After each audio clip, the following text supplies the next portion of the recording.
ঠিক আছে, দেখি কি আছে। পিচবোর্ড বাক্সের খেলা।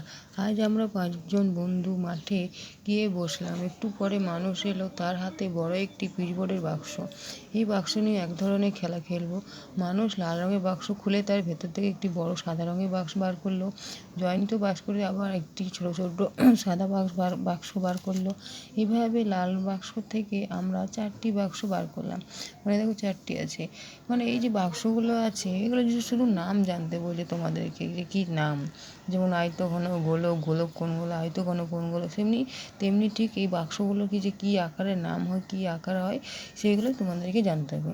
স্কেল বা ফিতে দিয়ে মেপে দেখলাম এই বাক্সটি লম্বা ও চওড়া ও উচ্চতা একই মাপের নয়। আব্দুল অনেকগুলো বিভিন্ন আকারে বাক্স নিয়ে আসলো। এই যে তারপরে এই যে আছে।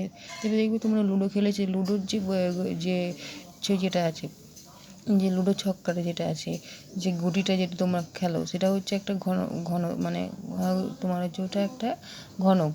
ঠিক আছে, লুডোর ছক্কাটা হচ্ছে এটা ঘন, যেটা তোমরা লুডো খেলো। ওর সব স্কেল বা ফিতে দিয়ে মেপে দেখলাম এই বাক্সটি লম্বা চড়া উচ্চতা একই মাপের। এই বাক্সের মতো আকারের জিনিসগুলো আয়তঘন ও সমকোণী চৌকোল বলা হয়। দেখছো, এগুলোকে কী বলা হয়, নামগুলো তোমাদেরকে মনে রাখতে হবে।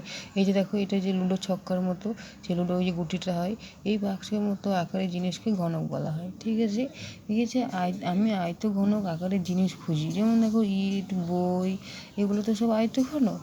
কিন্তু আমি ঘনক আকারের জিনিস খুঁজবো কি? তারপর লুডোর ডাইস, এই যে লুডো ডাইসটা, তারপর যে রুবিক কিউব, এইসব জিনিসগুলো হচ্ছে মানে গোলক আকারের। ঠিক আছে, বুঝতে পারলে তোমাদেরকে জাস্ট মনে রাখতে হবে যে ছবিগুলো দেখে যে কোনটা কীরকম ছবি আছে, তাদের নাম কেমন, আয়ত ঘন কি ঘনক বা সমকোণী, এইসব জিনিসগুলো তোমাদেরকে মনে রাখতে হবে। ঠিক আছে।